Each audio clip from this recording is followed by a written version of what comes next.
तो एगो प्रेम कहानी आई सुनाबतानी। नमस्कार, प्रणाम। हम गीतकार विकास विद्यार्थी आप सभी का स्वागत करते हैं अपने यूट्यूब चैनल विकास विद्यार्थी टॉपिक में। तो चलिए आज हम लेकर आए आप सबके बीच बहुत ही दर्दनाक मैटर जो काफ़ी 10-12-13 दिन से मार्केट में फ्लॉप कर रहा है। आरती और छोटू का प्रेम कहानी जो अररिया जिला का घटना है। ये तो काफ़ी दिनों से हमें भी लोग बोल रहे थे, सिंगर भाई लोग और भी लोग, कि इस पर लेकर आया जाए। तो आज हमें कुछ टाइम मिला है आप सबके बीच आने के लिए, तो हमने भी इस पर कुछ दर्द बयां किए हैं।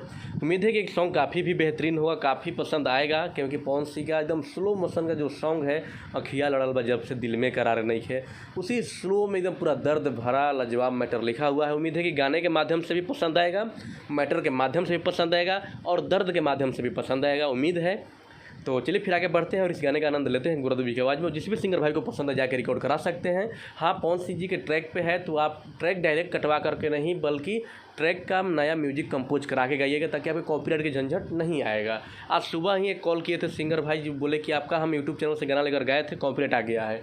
तो दिक्कत यह होती है कि गाना से कॉपीराइट नहीं जाता है लिखा हुआ से, आपका जो म्यूजिक जहाँ से ले रहे हैं, आप म्यूजिक किसी डीजे ट्रैक से कटवा लिए, वहाँ का हूबहू मैच कर गया म्यूजिक से म्यूजिक उस कंपनी से, बस वहाँ पे कॉपीराइट क्लेम आ जाता है। क्योंकि वहाँ पे कॉपीराइट क्लेम चेक कर सकते हैं कि किसका आया है, विकास विद्यार्थी टॉपिक का आया है, जिस कंपनी का म्यूजिक पहले से उसका आया है, खुद पता चल जाता है। खैर, हमारे तरफ से कोई इशू नहीं रहता है, हम आपके लिए हमेशा सदैव खड़े हैं, आगे भी खड़े रहेंगे।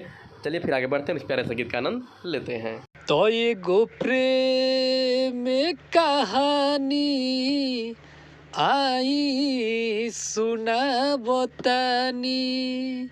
एगो प्रेम कहानी आई सुनाबतानी।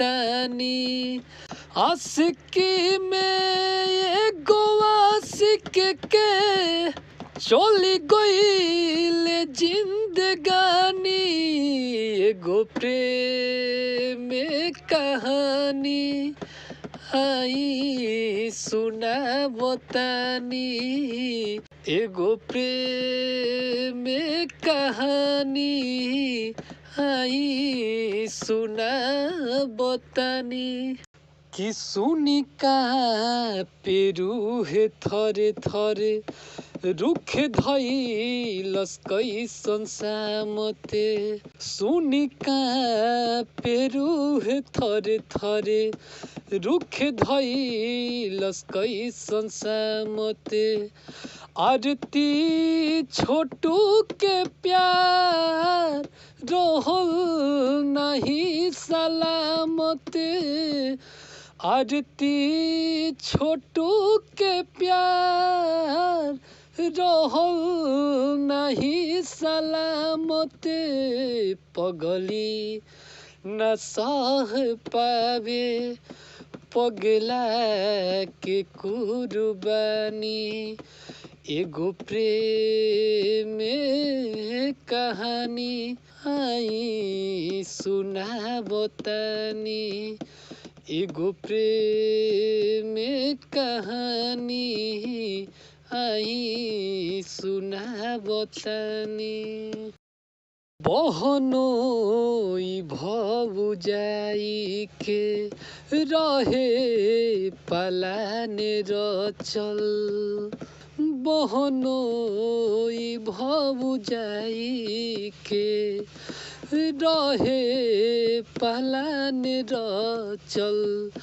कके बहाना शादी के मौबत के आँच पड़ल।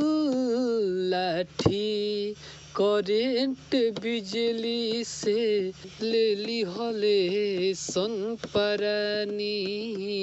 एगो प्रेम कहानी आई सुनाबतानी। वीडियो के अंत तक बने रहने के लिए आप सभी को तहे दिल से धन्यवाद। तो ऐसे ही हर वीडियो को लाइक करते रहें और शेयर करते रहें अपने सभी संबंधितों के पास, अधिक से अधिक शेयर करें, ताकि मेरा मनोबल बढ़े और रात दिन आपके लिए हम काम करते रहें।